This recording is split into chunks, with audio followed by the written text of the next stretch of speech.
दोस्तों हैदराबाद को बनाने थे 207 रन और इसके बाद दोस्तों पूरे मैच में हो गया जबरदस्त कमाल और हो गया दोस्तों बड़ा उलटफेर। जी हां दोस्तों, आईपीएल का 41वां मुकाबला आरसीबी और सनराइजर हैदराबाद की टीम के बीच हैदराबाद के मैदान पर खेला गया। जहां इस बड़े मुकाबले में बेंगलोर ने टॉस जीतते ही पहले बल्लेबाजी चुनी और दोस्तों उनका ये फैसला आज बेहद ही अच्छा साबित हुआ, क्योंकि इस मैच में विराट कोहली और कप्तान डुप्लेसी शुरुआत से ही आक्रामक बल्लेबाजी कर रहे थे। इन दोनों बल्लेबाजों ने शुरुआत के 4 ओवरों में ही आरसीबी का स्कोर 50 रन के आसपास पहुंचा दिया था। लेकिन दोस्तों तेज तर्रार बैटिंग करने के चक्कर में इनके एक के बाद एक विकेट गिरे। जहां 48 रन के स्कोर पर टी नटराजन ने कप्तान डुप्लेसी को आउट कर दिया था और डुप्लेसी 12 गेंदों में 25 रन बनाकर आउट हुए थे। तो दोस्तों इसके बाद विल जैक्स इस मैच में केवल 6 रन बनाकर मयंक मर्कंडे की गेंद पर क्लीन बोल्ड हो गए थे। लेकिन दोस्तों इसके बाद विराट कोहली का साथ देने रजत पाटीदार उतरे और दोस्तों रजत पाटीदार ने इस मैच में पूरी तरह हैदराबाद के गेंदबाजों को छक्के लगा कर उनका धुआं निकाल दिया। तो एक तरफ इस मैच में विराट कोहली आरसीबी की पारी को संभाल कर आगे बढ़ा रहे थे और काफी बेहतरीन बल्लेबाजी कर रहे थे। लेकिन दोस्तों एक तरफ रजत पाटीदार इस मैच में एक के बाद एक तूफानी बल्लेबाजी कर रहे थे और दोस्तों इन्होंने केवल 19 गेंदों में अपना 50 रन पूरा कर डाला था और आरसीबी का स्कोर भी 100 रन के पार पहुंच चुका था और आरसीबी इस मैच में काफी तेजी से रन बना रही थी। लेकिन दोस्तों 130 रन के स्कोर पर जयदेव उनडकट ने रजत पाटीदार को आउट कर दिया और दोस्तों पाटीदार 20 गेंदों में 50 रनों की तूफानी पारी खेलकर आउट हुए थे। उनके इस पारी में 5 छक्के तो 2 चौके शामिल थे। जहां इसके बाद विराट कोहली ने भी 37 गेंदों में अपने 50 रन पूरे कर लिए थे।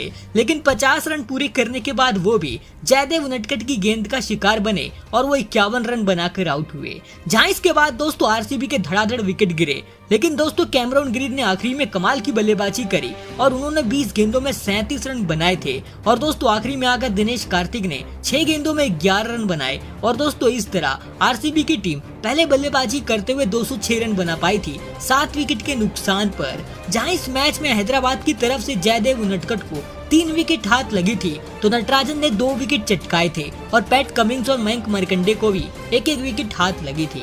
अब दोस्तों हैदराबाद को ये मुकाबला जीतने के लिए 207 रन बनाने थे और जब इसके बाद हैदराबाद की टीम टारगेट का पीछा करने उतरी तो फिर उनकी शुरुआत बेहद ही खराब रही, क्योंकि पहले ओवर में ही विल जैक्स ने ट्रेविस हेड को आउट कर दिया था और वो केवल 1 रन बनाकर आउट हुए थे। लेकिन एक तरफ इस मैच में अभिषेक शर्मा काफी तूफानी बल्लेबाजी कर रहे थे और एक के बाद एक 2 छक्के लगाकर हैदराबाद का स्कोर काफी तेजी से आगे बढ़ा रहे थे।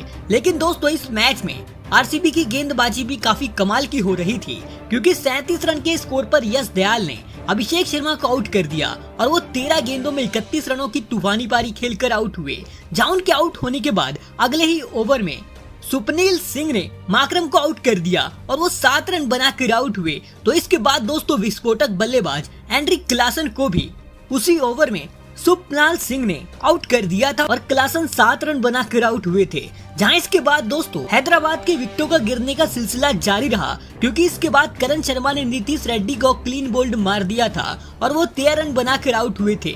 जहां इसके बाद बैटिंग करने अब्दुल समद उतरे और समद ने इस मैच में तड़तड़ाता हुआ एक शानदार छक्का भी लगा दिया था। लेकिन 85 रन के स्कोर पर करण शर्मा ने छठा झटका देकर अब्दुल समद को भी आउट कर दिया और वो दोस्तों 10 रन बनाकर आउट हुए।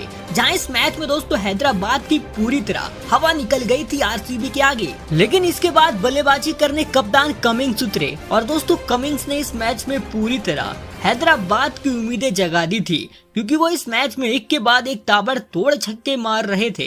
जहां उन्होंने इस मैच में एक के बाद एक बेहतरीन 3 छक्के मारे थे और एकदम से पूरे गेम को ही पलट के रख दिया था। लेकिन दोस्तों 124 रन के स्कोर पर उन्हें कैमरन ग्रीन ने आउट कर दिया और कप्तान कमिंग्स 15 गेंदों में 3 छक्कों की मदद से 31 रनों की तूफानी पारी खेलकर आउट हुए थे। जहां एक तरफ इस मैच में शहबाज अहमद हैदराबाद की पारी को संभाल कर खड़े थे और सारी उम्मीदें उन पर टिकी थी। लेकिन इसके बाद कैमरन ग्रीन ने भुवनेश्वर कुमार को भी आउट कर दिया और भुवनेश्वर 13 रन बनाकर आउट हुए थे। हैदराबाद को आखिरी ओवर में ये मुकाबला जीतने के लिए 44 रन बनाने थे और हैदराबाद की हार पूरी तरह पक्की हो गई थी और दोस्तों आरसीबी की टीम ने ये मुकाबला आसानी से जीत लिया। जहां इस मैच में शहबाज अहमद आखिरी तक टिके रहे, लेकिन दोस्तों वो इस मैच में हैदराबाद को जीत नहीं दिलवा पाए और दोस्तों बेंगलोर ने इस आईपीएल की दूसरी जीत दर्ज कर ली है।